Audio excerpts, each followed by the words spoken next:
Welcome, everyone. Hi, everybody. This is Working the Scene in Color. I am Lisa Michelle Cornelius, one of the co-chairs of ACTRA Toronto's Diversity and Inclusion Committee. I am Samora Smallwood. I am also one of the co-chairs of ACTRA Toronto's Diversity and Inclusion Committee and also an ACTRA Toronto councillor. Same. Yes, I am that too.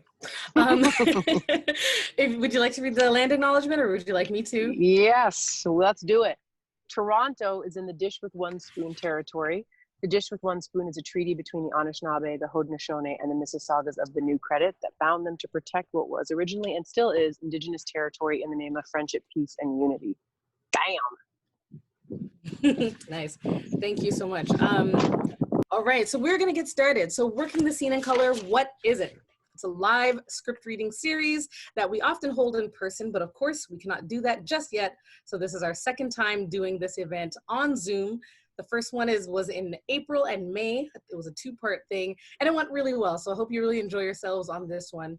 We have 4 great scripts to read. So our goal is to be done in and around 8 o'clock-ish. So we're not going to keep you long. We're just going to entertain you and get out. You know what I'm saying? So at the very end of all 4 scripts, we're going to have a Q&A, and you can ask Q&A. Hopefully by now we're all Zoom proficient, I'm sure, but you can use the Q&A box to ask questions to the writers or the actors, whoever you might have questions for, and we'll do our best to get through everyone. For those who maybe are too shy to ask the questions in the Q&A box, or you have a question afterward that comes up, you should know that the Diversity Committee's email address is Toronto Diversity at actratoronto.com. So again, that's Toronto Diversity at actratoronto.com. So if for some reason you're an ACTRA member, but you're not a part of the ACTRA Diversity Committee and you would like to be, you can just send an email to that address and let us know. Samora and I and our diversity staff and support check that, and we'll do our best to get back to you ASAP and make sure you get all of the good info like this event.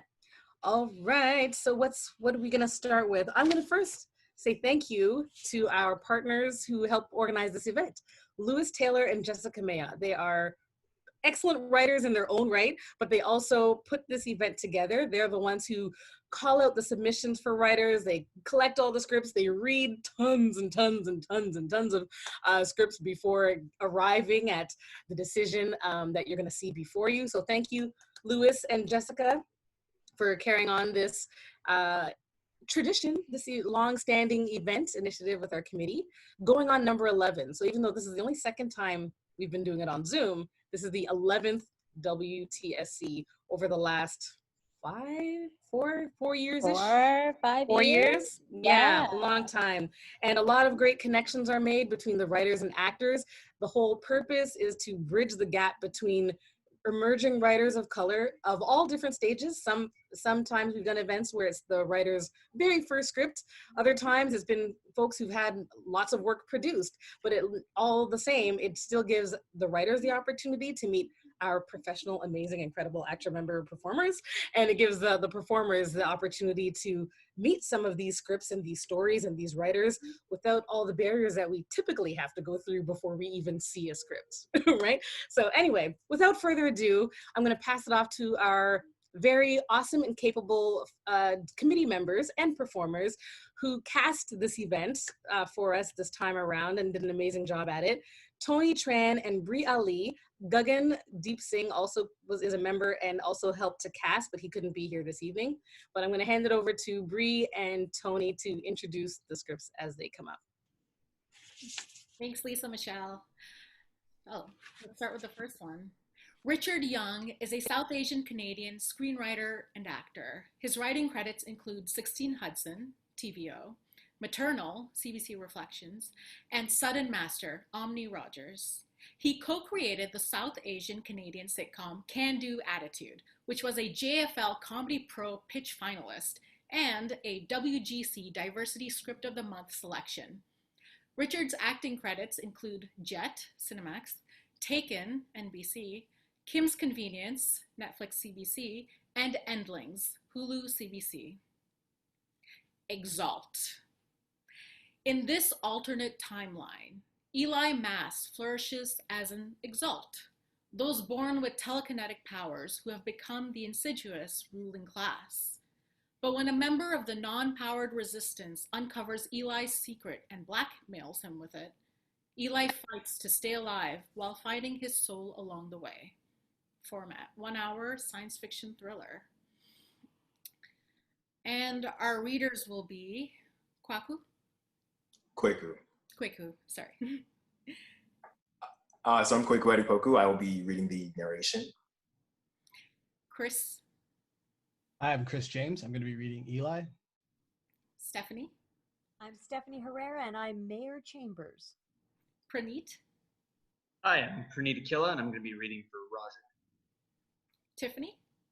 Hi, I'm Tiffany, and I'll be reading for Beth. Taylor? I'm Taylor Love, and I'll be reading for Samuel. Sedina? Hi, I'm Sedina Fiati. I'll be reading for Rebecca. And I'm Bree Ali, and I'll be reading for Me Too. Interior NYC City Hall, ground floor atrium, cocktail hour. The packed ground floor atrium of a many-floored City Hall. The standing audience, formally dressed guests of all ages, genders, and ethnicities watching the stage. On the stage, a grade school choir midway through a World War II victory song. Right of the stage, a veil covers a hidden statue. In the audience, Mayor Barbara Chambers, 60, 2 martinis in, hobnobs with 2 Wall Street execs, Roger and Beth, when someone taps her shoulder. Reveal a polite Eli Mass, black 35, in a fitted suit, sporting a distinct circular pin on his lapel. He holds a tablet. Mayor Chambers, sorry to interrupt. Not at all. Have you two met Mr. Mass? Beth indicates to Eli's pin with her wine glass. From the National EXALT American Council. Eli Nash from the NEAC. Roger excitedly shakes Eli's hand. I read this profile about your upbringing. You overcame so much. Very inspiring. You're too kind. Eli hands the tablet. There's been a modification to your speech. Best to review it now before you read it off the teleprompter. The mayor reads the tablet and her face drops. Is this a joke? Did you run any of this by my staff? She looks up to see Eli staring at her, his face stone cold, all deference erased. Silence. Roger and Beth scatter. I am flexible, Mr. Mass, but it is an election year. I need to highlight some of my achievements. Tonight isn't about your constituents. It's about your benefactors. The choir finishes to a round of applause. Behind the audience in a covered sound booth, the MC, Me Too, 28, speaks into her microphone. Give it up for Dalton Academy's choir. And now for the unveiling, the Honorable Barbara Chambers. The mayor puts on a smile and walks to the stage podium, reading off the teleprompter.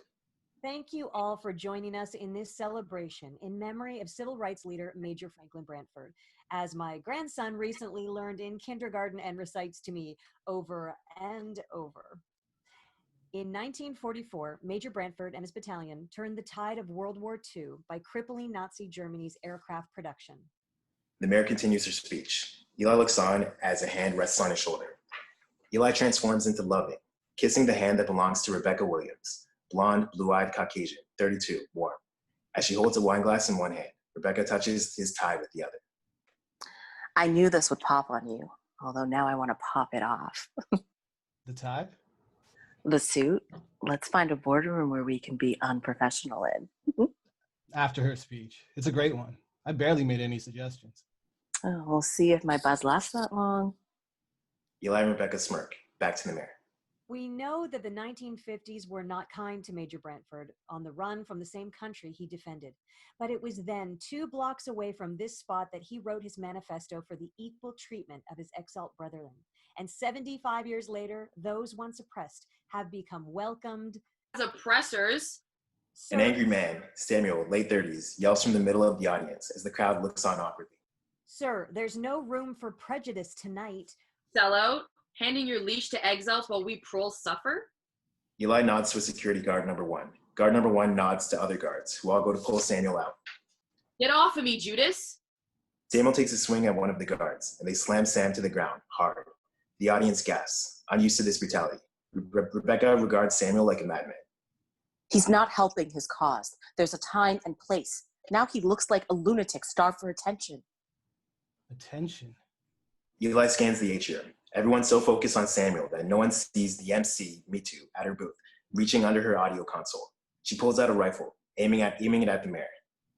Gun! Eli rushes in front of the mayor, but he's not trying to take a bullet for Chambers. In slow motion, Eli raises his hands toward Mitu as she fires. The bullet flies out, and from his hands, Eli strangely emits a blast of kinetic force, hereinafter referred to as pulsing. The pulse deflects the bullet away. Back to regular speed. The crowd, in chaos, accidentally knocking child choir members down. Eli runs toward Mitu as she flees the booth, shooting at Eli. Eli pulses the bullets away until he's close enough to pulse the gun out of her hand. Eli pulses her in the back, knocking her down. You'll never see daylight again. You EXALT should gloat less. Too late. Eli sees Mitu press a button on her cell phone. Boom.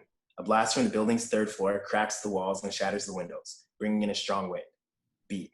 Everything is too quiet. Then from above, the sickening sound of metal straining. A massive support column teeters downwards over the fallen child choir members lying in the middle of the atrium. No. Eli rushes back to the children as, timber, the column comes down. Eli pulses upwards, but he knows it won't be enough. He closes his eyes to accept his fate. Yet, he's not crushed. He opens his eyes to see the column hovering above him. He looks around to see several adult guests with their hands raised too, all pulsing as well, straining to keep the column suspended in midair. They all have abilities like Eli, and seeing this doesn't faze him. Left or right? Reveal a straining and nervous Rebecca behind Eli, also pulsing at the column. Left. My left on 3. 1, 2, 3. The guests pulse the column away, roughly but safely. They all drop to their knees in exhaustion. You okay? I think I'm sober. Eli holds Rebecca. He looks over to where Mitu was. The would-be assassin's rifle is still there, but she's long gone. As the guests get to safety, we pan over to the covered statue. Wind blows the veil off, revealing a bronze statue of Major Branford in World War II Army fatigues. He's posed as if in battle, but instead of holding a gun, he's thrusting his hands forward, pulsing like Eli and the guests. The statue's plaque reads, Major Franklin Branford, activist, EXALT, the first telekinetic. End of teaser.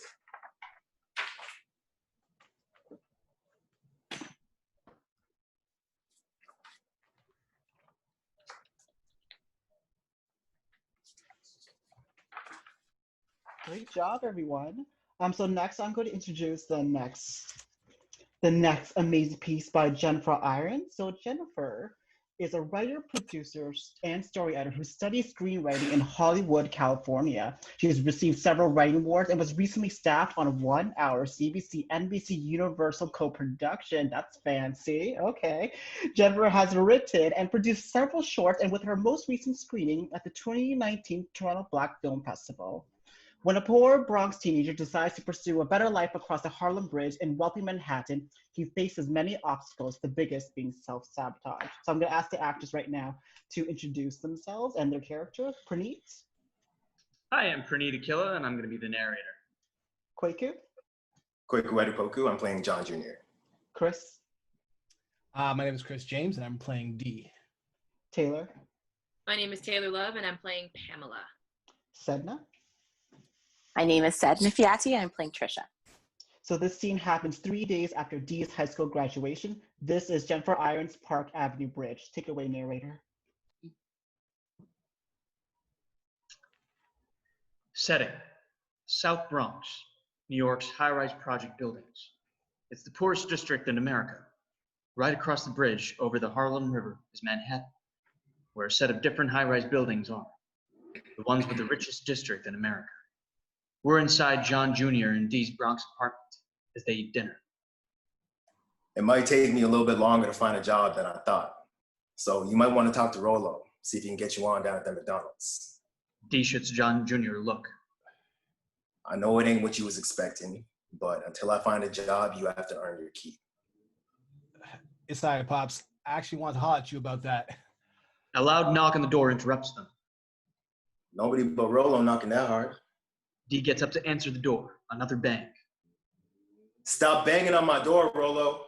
Dee opens the door and Trisha charges in, dragging Pamela by the arm. If it was anyone else but your son, John Jr., I'd have my baseball bat with me. Mama, please, you're embarrassing me, straight up. Trisha, what's going on? I'm talking about my baby gotta wait a year to go to beauty school until the baby comes. Oh, you ain't know. You mean during one of those famous father-son talks you good for? D ain't tell you he done gone and got my baby pregnant? John Jr. shoots Dee a look. Dee avoids his gaze like the plague and walks over to the kitchen sink. I'm thirsty. And I'm leaving.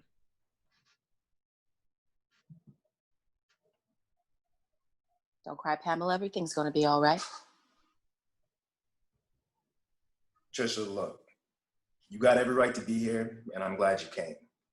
But I need to ask Pam a couple questions, and I don't need you jumping in. Fine. Go ahead. Pam, are you sure you're pregnant? That's what 3 pregnancy tests say. Okay. Are you sure it's Dee's? Ask D that. He knows he's the only one I've been with. Right, D? Uh-huh. Okay. And you and Trisha go on home, and me and Dee are gonna have a talk. And don't worry, the men in his family take care of our kids. I don't know how D's gonna do that if he's moving across the bridge. What?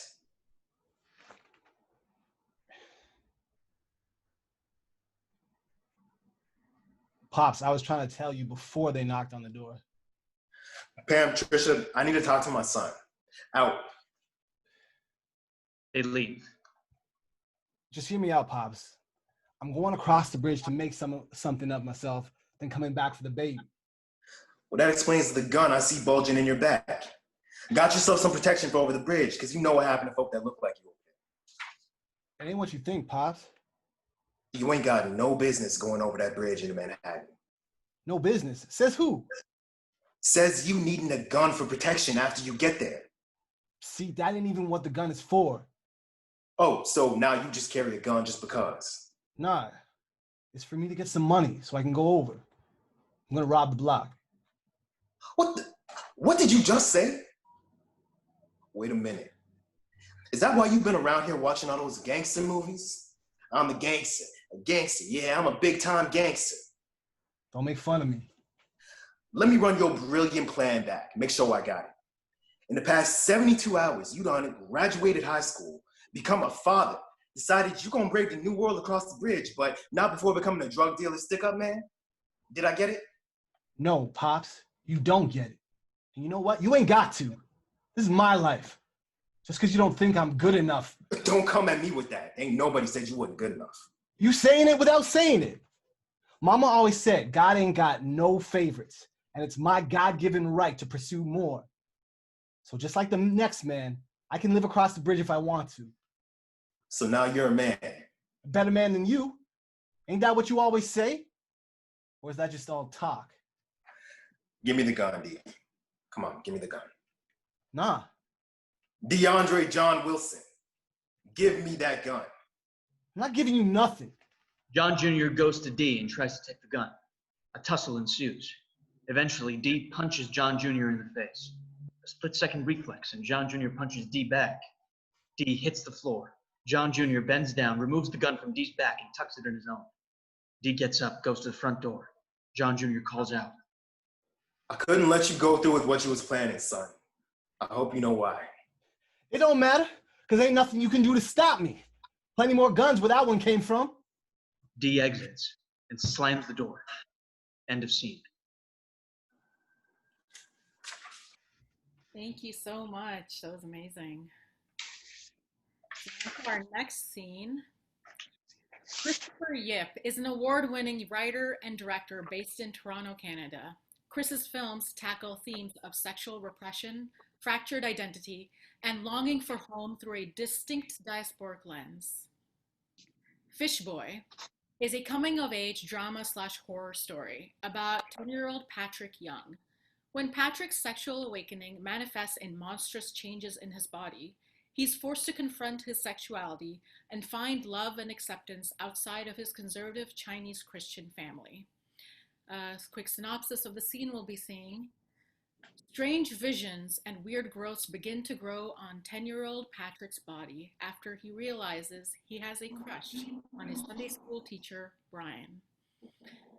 And our actors are Kwaku, I'm Kwaku Adu-Poku. I'm reading Boy 3. Taylor, I'm Taylor Love, and I am playing Boy 1. Stephanie, Narrator. Sedina, Playing boy number 2. Tiffany, I'm Tiffany, and I'll be playing Patrick. Pearl, I'm Pearl. I'll be playing Brian. Lara. I am Lara Arabian, and I'll be playing Pastor. Thank you. Exterior beach, day. Sunset on a quiet beach. Waves crash against sand, and birds cry overhead. Patrick Young, 10, Asian, plays in the surf with his parents and baby brother. He is truly happy. The sound of the ocean grows until a voice cuts through. Patrick. Patrick. Interior West Chinese Baptist Church, classroom, day. Patrick blinks awake. He's in a classroom with a group of boys his age, 11 to 13, Asian. Standing at the whiteboard in front of them is their Sunday school teacher, Brian, 19, Asian, youth pastor, handsome. Hello, Earth to Patrick. Patrick blushes, the other boys giggle. Yes? Welcome back, Pat. Think you could read the passage for the class? Patrick nods and flips through his Bible. He clears his throat. 1 Corinthians 16:9. Do you not know that your bodies are temples of the Holy Spirit who is in you, whom you have received from God? You are not your own. You were bought at a price. Therefore, honor God with your bodies. Thank you. All right, boys. Can anyone tell me what it means? Preteen silence. Okay, let me ask another way. How old is everyone here? 12.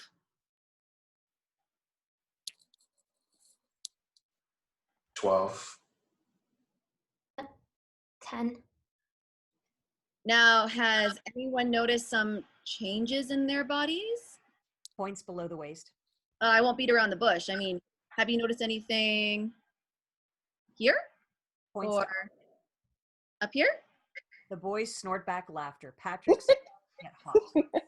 Laugh all you want, but I was really confused at your age.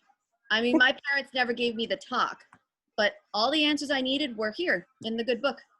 What does it say about ownership? A classmate raises his hand. You are not your own? That's right. You are not your own. You were bought with a price. Your body belongs to someone else. And who's that, everyone? God. Yes. Everyone your age goes through some wicked changes. And they can be weird, even a little scary, but you just have to remember one thing. Looks at Patrick. There's something inside of you that's trying to get out. Don't let it escape. Patrick feels Brian's eyes bore into him. He turns to his classmates. Their eyes are on him too. Patrick? The room swirls. Patrick slams his eyes shut. Interior West Chinese Baptist Church auditorium, day, and opens them as another voice creeps into his ears. Brothers and sisters, are your hearts hardened to the Lord? The pastor, 57, white, speaks emphatically at the pulpit. A sea of black-haired heads fill the pews under a high white ceiling. Patrick sits in the center of them all. Remember, friends, that he does not hesitate to humble his children. Patrick tries to focus on the sermon, but he's thinking of insert Brian in Sunday school class. Patrick? Something itches behind Patrick's ear. No, his scalp, the back of his head where his hair is short. He scratches. The sound of scraping skin fills his head. Insert Brian says Patrick's name again, smiling. Patrick winces as he scratches and pulls. Ouch. Something gives. Patrick brings it to eye level. He's not sure what it is, but it's reflective, like a piece of glass. He turns it over and notices a spot of his blood. Interior Rec Center change room, night. Combination locks rattle against metal and bare feet slap against the floor. Patrick is in swim trunks, embarrassed by his nakedness. He checks the back of his neck. Nothing's there. Interior Rec Center swimming pool, night. Patrick sits on the edge of the pool. He watches two boys and a girl, late teens, white, shriek and play in the shallow end. He looks at their bare limbs, how confidently exposed they are. Insert Brian smiling again, but closer now.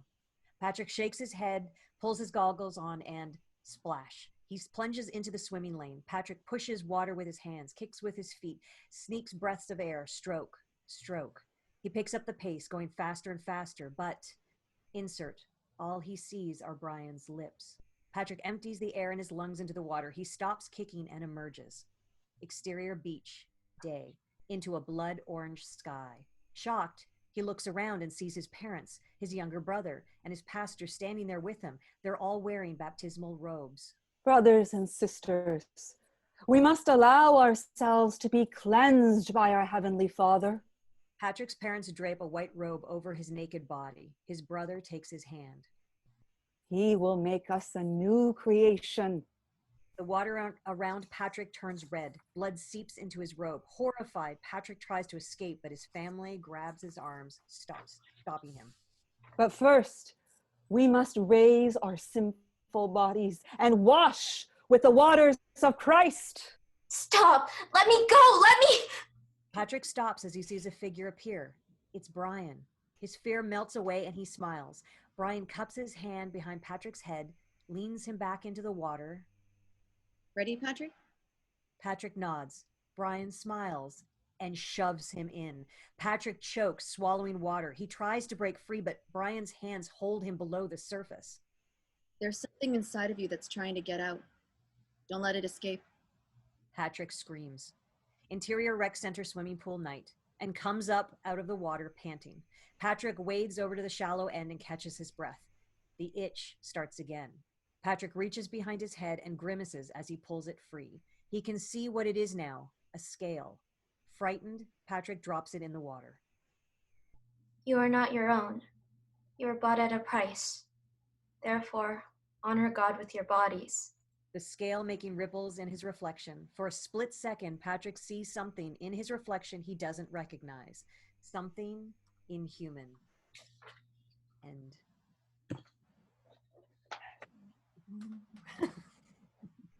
Amazing, amazing. And so now we have our final scene by Rabiya Mansoor. Rabiya is a Pakistani Calgarian writer and sketch comedian. Recent projects include Get Up Aisha, IPF 2020 Development Packaging Program, Eager Reaper, 2019 Women on Screen web series incubator. She's excited to work on her first musical, Kingdom, for which she is the book writer and co-lyricist with Jake Schindler, who is also the composer / co-lyricist. Damn. All right, so when she's sold into an indentured servitude to the king's household, feisty 16-year-old Anna's insolence makes her younger sister a target for the king's cruelty. Anna must overthrow the king before his tyranny destroys not only both of the sisters' lives, but the entire kingdom. I'm gonna ask the actors to introduce themselves in the role. Tiffany? I'm Tiffany, and I'll be playing the role of Carl. Lara? Hi, I'm Lara. I'll be playing King Richard. Bree? Hi, I'm Bree Ali. I'll be reading for Anna. Praneet? I'm Praneet, and I'm reading for the role of Frank. And Pearl? Hi, I'm Pearl, and I'll be reading Stage or the narrator. All right, for the scene, Anna meets the king for the first time. Since she isn't willing to bow to him, she's thrown into the dungeon. Take it away. Scene 2, the throne room. Anna is thrown in front of portly King Richard, 40, who doesn't blink at her entrance. His total focus is on devouring a chicken thigh. His full court watches on. Carl, the burly guard, coughs uncomfortably. Frank, the burly guard, stands opposite him. Carl, if you're going to make a fuss about this, I need you to leave. I have a medical condition, my liege. It's the 14th century, Carl. Everyone has a condition. King Richard lets out a satisfying burp. A cook scurries out to take away his plate. The king wipes his hands on the cook's back. Ah, so this must be my latest indentured acquisition. King Richard rises from his throne, with some trouble, to take a closer look at Anna. He attempts to stroke her cheek, but... Ow! Me! That really hurt! I'm impressed you haven't started crying, you little bitch. The entire court gasps. King Richard shoves Anna's face to the floor. Kiss my boot. No. Kiss it. Instead, no. Just a tiny peck. Get your foot fetish away from my face. Oh, it's always so fun to break in the help. You'll be on chamber pot duty for the next fortnight. And just so you know, I eat asparagus with my chicken thighs. Anna tries to get up off the floor. No. Bow. Bow. No fun. Nose to the floor. Anna can't. It's too humiliating. No. Humor me. How much do you think your mother sold you for? Frank the burly guard yanks Anna up by her hair. Our king asks a question, you answer. Enough to hold off starvation, just a little longer. No, enough to make it worth my while. You're a terrible liar. You see, having one less mouth to feed is better than a few odd shillings in their pocket. You are a real Debbie discount, a real zero. Song number 2, A Kingdom Just for Me. Why are you king of this castle? You don't know how to rule. You act like you're a genius, but we know you play the fool. A fool is hungry for power. So here is my decree. I'll bow down and kiss your boot if you'll bow down to me.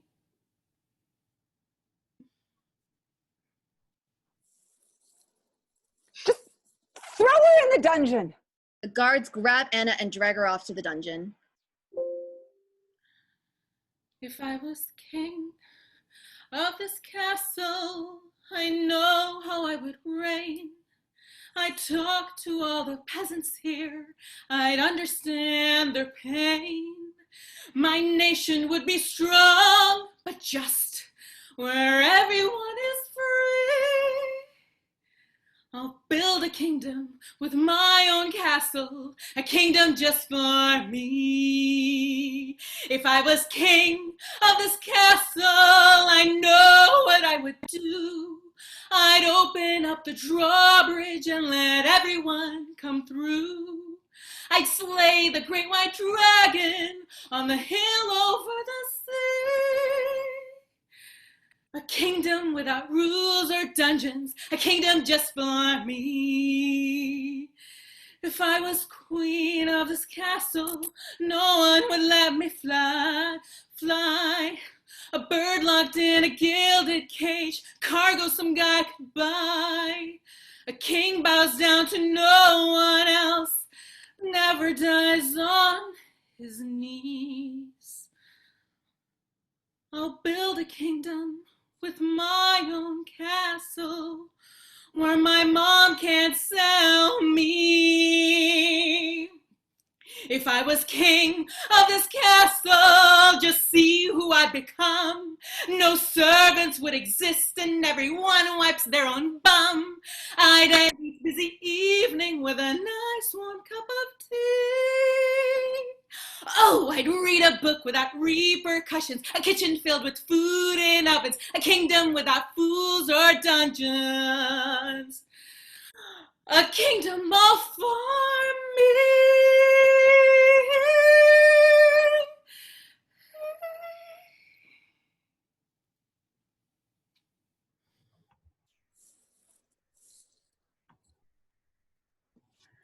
Yes, yes, yes, I love it. Amazing. Wow, wow, wow, wow. Wonderful.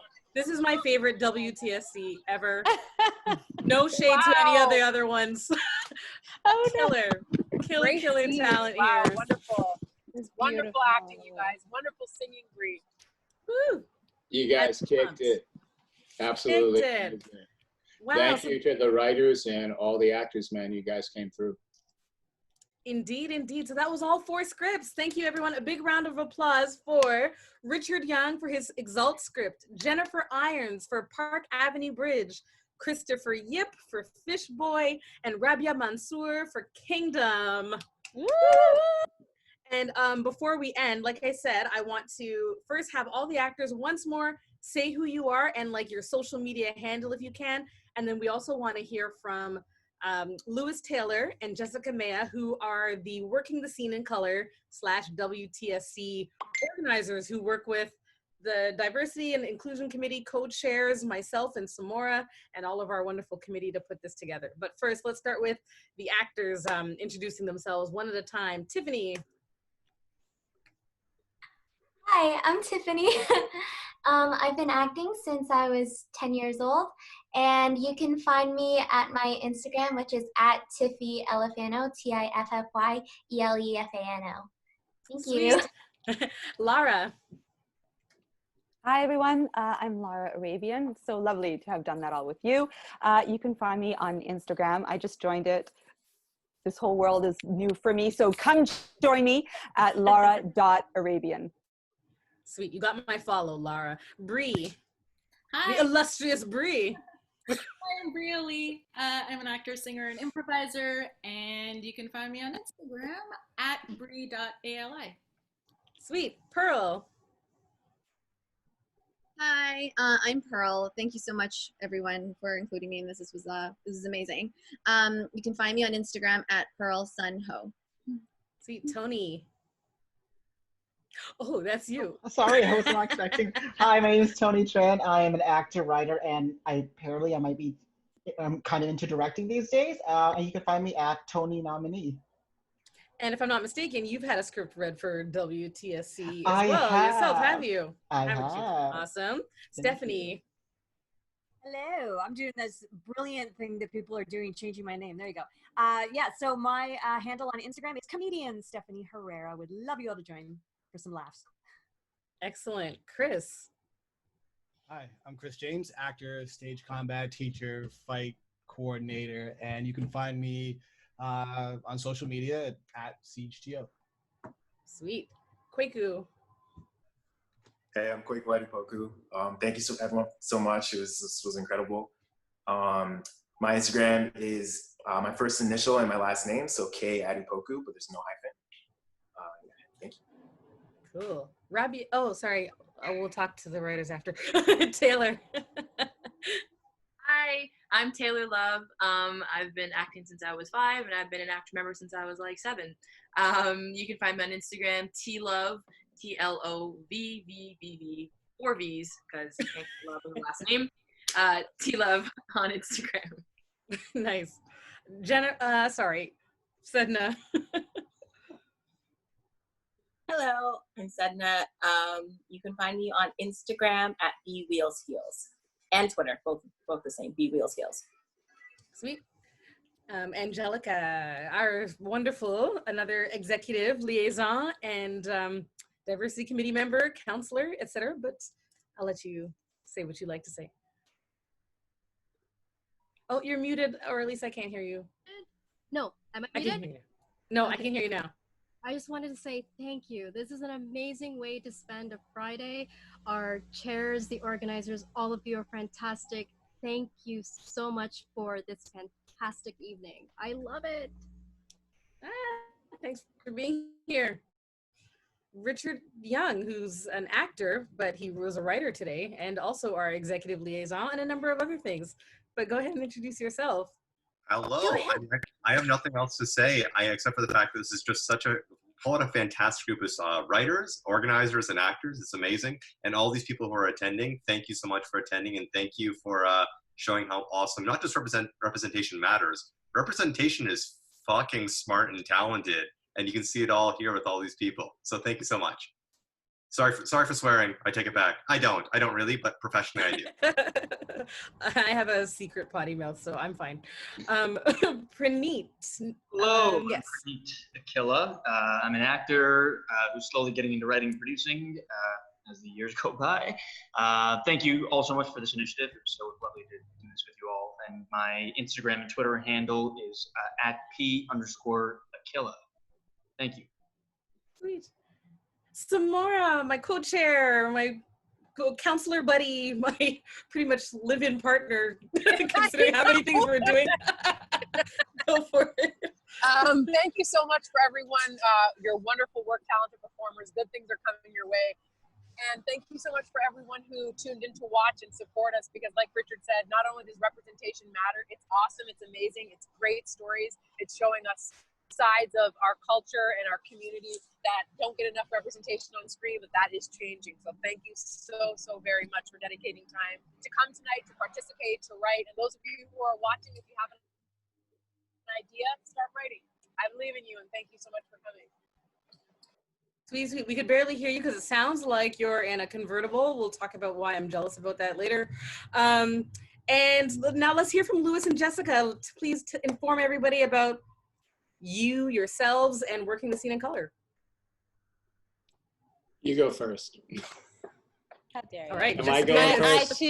I too am jealous of Samora's in a convertible, but we will talk about that later too. You guys, this was fantastic. You all killed it. Thank you so much. All the writers, all of the actors, your performances were amazing. Bree, your singing, oh my goodness. Thank you so much for gracing us with your talent. I feel so uplifted in this moment. Thank you to Lisa Michelle, Cornelius, and Samora Smallwood, our partners at ACTRA Toronto. They are the co-chairs of ACTRA Toronto's Diversity and Inclusion Committee. You guys kill it every time. So we are so happy to be doing this with you guys and to continue and to have another amazing Zoom event. Thank you to all of the people who have joined us. Everything, I agree with everything Richard said, everything Samora said. This is not a moment. This is not a trend. This is not a blip. This is real change that's happening right now, and we want you all to be a part of it and support all of these amazing actors and these amazing writers. Like, we are here, we are ready to work, we are ready to make change. Let's do this, let's walk the walk, you know? And thank you to Bree and Tony and Gogan for their casting. You guys did a fantastic job. Thank you to Bree and Tony for your amazing intros and all those introductions. And am I missing anybody? I hope I'm not. I think you missed your mom. Mommy, thank you so much, even though you're not here right now, but thank you, Mom. I think I met your mom. She's pretty lovely. She's fantastic. She's fantastic. And to all the writers out there, keep writing. Working the Scene is going to come back. Can't confirm which day yet, but if you haven't joined our Facebook group, please do, because that is where we post our call out for submissions and all of the, and if you have any questions about Working the Scene in Color, just email us at workingthescene@gmail.com, and we'll be happy to answer any questions that you have. But look out for our call for submissions on our Facebook page. I'd love for you to repeat those, Jessica, because it's a question we get all the time, because folks are not usually clear that the Diversity and Inclusion Committee and Samora and I do not choose the scripts. We do not collect the scripts. It is Louis and Jessica and their organization. So if you could please reiterate your email address and where they can find your Facebook page. Yes, so email address is workingthescene@gmail.com. So you can email us at this address or ask us questions, and that's where all the submissions will be going. If you want to know about our call for submissions, you'll have to join our Facebook group, which is easy to find on Facebook, just Working the Scene in Color. And all of our members know about our call submissions when they join the group. So definitely join the group. Sweet. And Sweet, I just wanted to add that please join Working the Scene in Color on Facebook. We do not racially profile membership. We do racially profile scripts, but anyone can join Working the Scene in Color. And we'd appreciate more involvement from industry folk. As you can see, there's writers here and actors here that you need to be looking at if we're all serious about changing this industry. Loved you all. It was an amazing, amazing performance. They get better all the time. One note to the writers out there, format your scripts properly or they will end up in the trash. I don't throw any scripts in the trash. Just want to make that clear. I do. I do. I'm evil.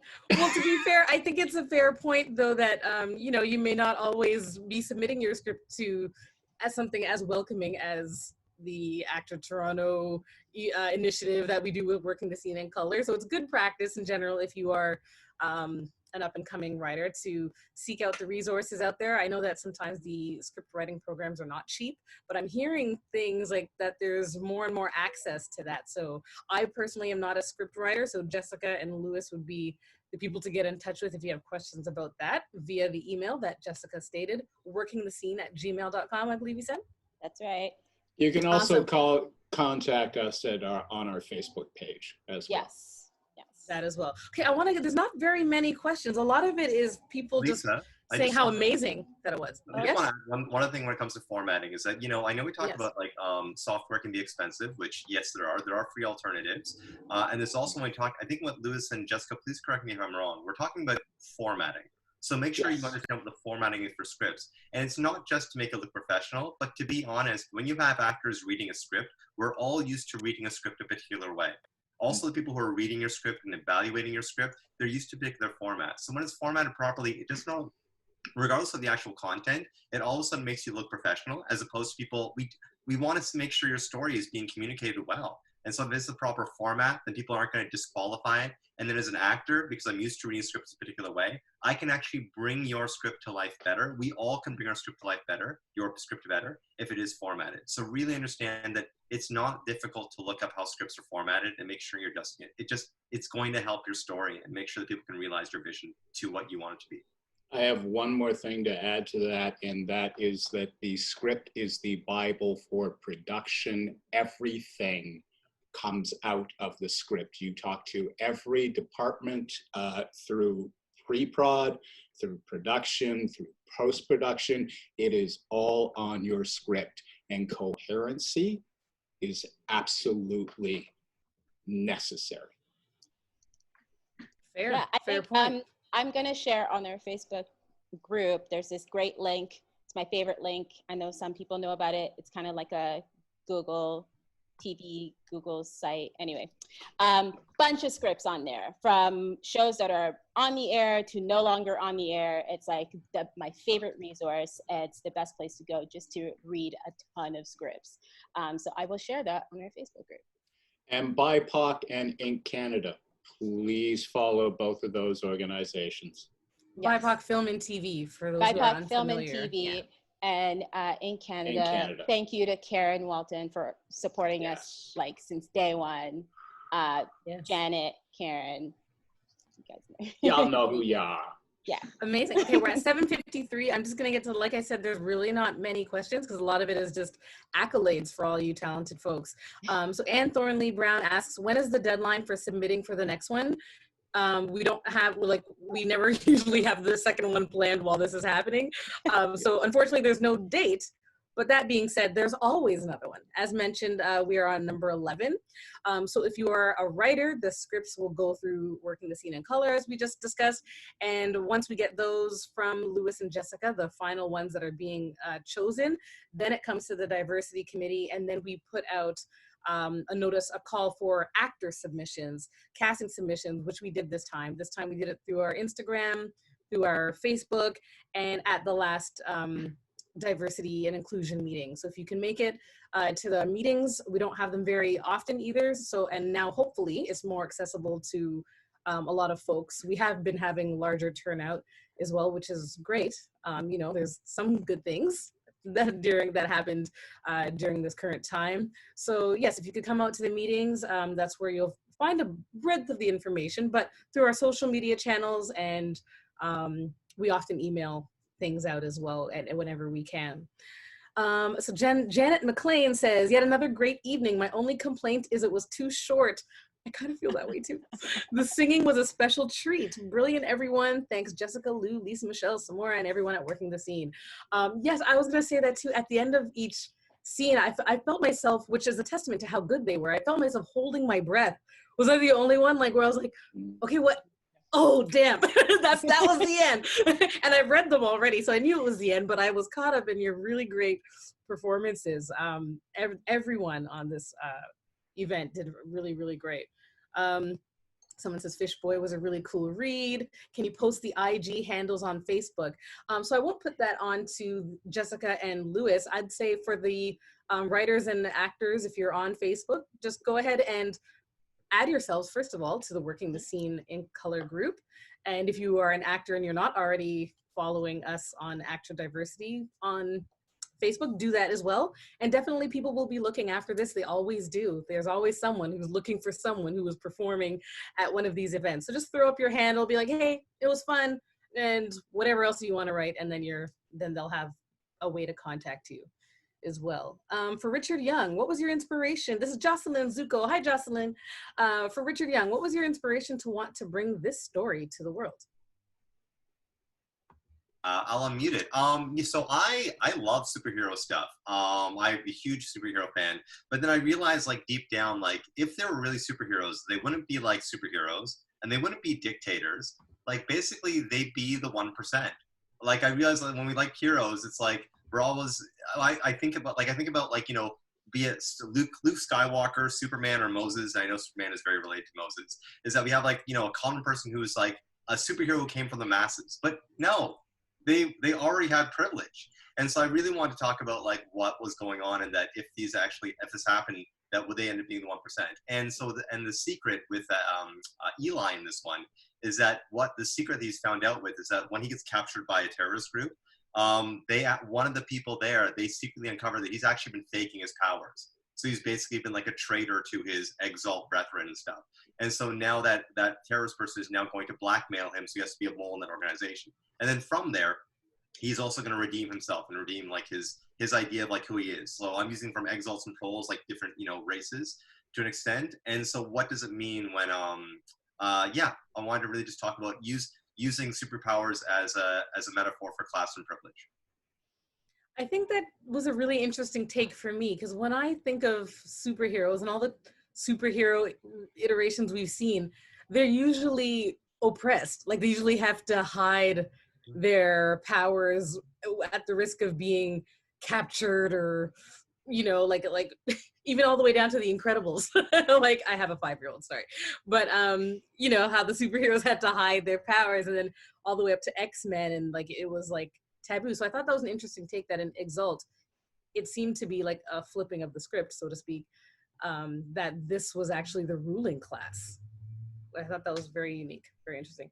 Does anyone in the group here have questions for another person? Yeah. I have a question. I was trying to work out the Q&A thing, but I couldn't. It's my fault. My question is for Jennifer. This is a very beautiful scene, highly dramatic.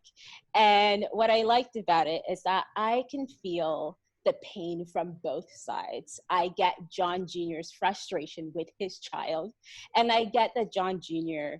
wants better, even though better is kind of a bit not safe, but his intention is he just wants more out of life. And so I just want to know a little bit more about where their relationship goes, and what are you trying to explore thematically with these two characters. First, thank you for the compliment. So in terms of their relationship, we just sort of follow their journey. Dee is determined to take to literally go across the bridge in New York, in the Bronx. The poorest district is in America, in the Bronx. And there's a bridge called Park Avenue that goes into Manhattan, where the rich is. And so this is an exploration of literally going across a bridge in search of a better life, even though it's more risky, as you said, but also sort of metaphorically, what that means in terms of taking risk to aim for something that you might consider better, and what the costs of those are. So John Jr. and Dee end up both making decisions that are costly to them, and their relationship goes through an arc where it's damaged and ultimately reconciled, but not reconciled in the way that we think. It's not the hug and kiss and makeup at the end. But one of the things you talked about is the pain that they both experience, and both of their views are legitimate. He's concerned about his son, but Dee is saying, I have the God-given right to pursue better and to pursue happiness. But in doing so, the people around you, it costs them something. And sometimes people don't understand that. Yeah. That even the cost for you personally sort of exudes around those in your life. So it's a complicated and painful journey that they ultimately go through in this script. And both of them end up doing things that they thought they never would. Yeah. Thank you. That's great. Yeah. It I was think a there's a great script question. and well performed. There's a Yes, question. there is. Yeah. There is. Robina Lord Stafford, hi Robina, says, Hi, Rabina. for Jennifer, powerful father and son scene and what inspired your story. I'm not sure if we touched on it, but yeah, maybe if you can elaborate. So it's well, I mean, the truth of it, what inspired it is that my goal is to always portray Black fathers and Black men in a positive role. And so that's what inspired my story. I want to show the complexities of a Black man being a wonderful father to a Black son and all that that entails living in America and or abroad or anywhere else for that matter. But of course, I initially wrote the first draft in the States. So I wanted to portray that. I love theater to tell this story because I like the ability to be more vocal in dialogue and do a lot of things that you can't do in screen or television. So I'm working very diligently to get it to a place where it's authentic and not on the nose, but that shows positive portrayal of Black men. That's just basically my goal. Well, I love John Jr. because you can tell he's a great father, and he's like, yeah, such a positive image to see for sure. I love it. Yeah, I think he's a make good a man. play on stage. Yeah. That would be, I think I can see it 100%. Say that again, Taylor? I think it would make a great play, like just with a certain amount of characters, like small, like just very dialogue heavy, and I can just envision it right now. As soon as she said that, I was like, that's a play right there. Yeah, it is a play. It is a scene from a play. Yep. Have you thought of rewriting it, setting it in Toronto as a television, as a one-off feature, or as a possible limited series? Not yet. Okay. I hadn't, not yet. For me, I think in playwrights, and I have gotten that question, I think it's important to capture the truth of the bridge, but I do think that it can successfully be done if it's adapted at some point or the other to Toronto as a limited series of some sort. I certainly think it can be done that way. Great. Well, we're at 8:03, but we only have 2 questions left, so we're working right on schedule-ish, which I love. So for Christopher, do you see Fish Boy as a feature or as a TV series? Hey, so I'm Chris. I actually see Fish Boy as a feature, and I've been working on the script for a while now. Yeah, that was just one scene in the first act, and kind of the transformation kind of hits, full keel after the first act, and then 2 and 3 is exploring sexuality and him working through how he deals with the changes happening to his body, and opening up to his parents or confronting his parents about it.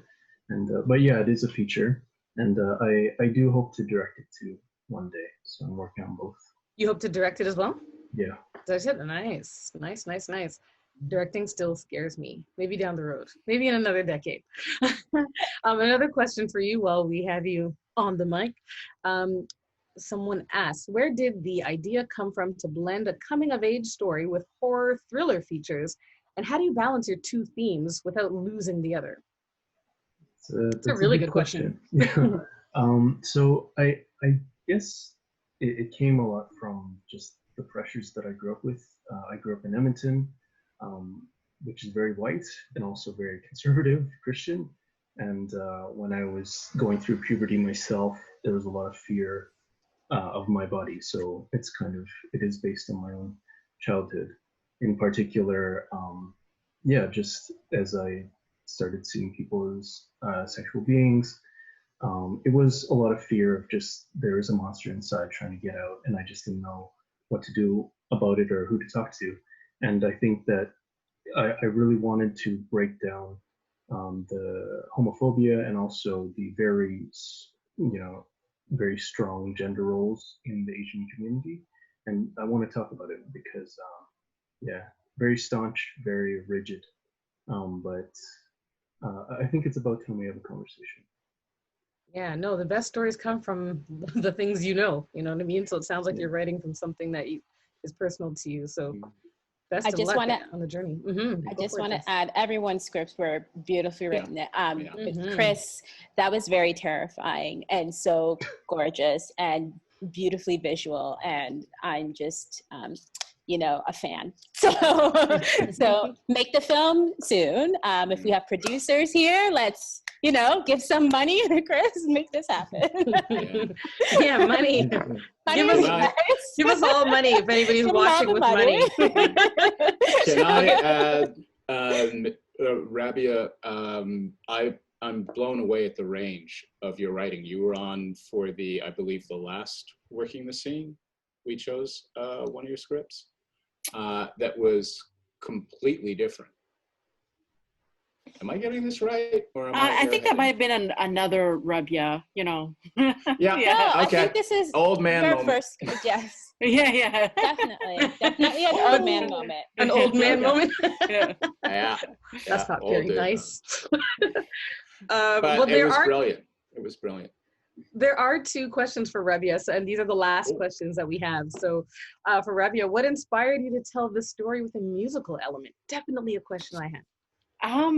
So in all honesty, this script was born out of a musical theater writing workshop. So it was always going to be a musical from the get-go. And I think people who are really into musical theater, people who write for musical theater specifically, they say that like you could turn anything into a musical. And like the more I write, I was like, you definitely can turn anything into a musical. And like if you have a story and you want to add a musical element, I say go for it, try it out.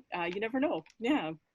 Girl after my own heart. I turn my waking life into a musical every chance I get.